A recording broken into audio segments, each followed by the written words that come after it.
down every alley, every corridor, and every corner of the executive by every well-meaning official and citizen whenever it is spotted.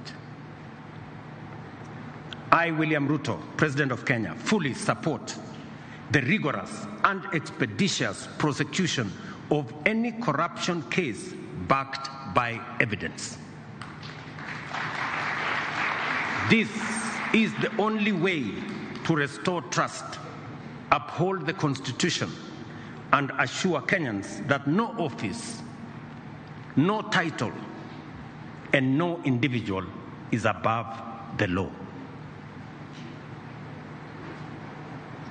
Parliament, too, must rise to its duty by passing laws that entrench transparency and close avenues for abuse.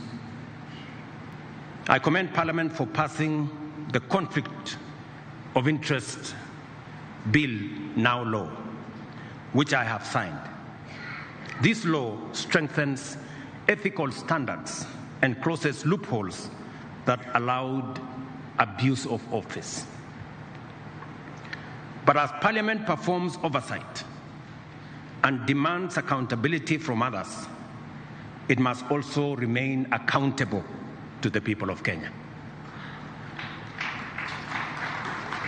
This calls for a candid and honest conversation within Parliament. Shall members be counted among those who demand and enforce accountability, or among those who undermine the Constitution by entrenching corruption and impunity? That's a question, Mr. Speaker, Parliament must ask itself. Ladies and gentlemen, the judiciary, entrusted under Article 159, must equally guarantee swift, impartial, and credible justice. Justice delayed, it is said, including in corruption cases, is not justice only deferred, but justice actually denied. The judiciary must confront corruption within its own ranks. I am aware of the vigorous and often unsettling conversation around terms like juri pesa.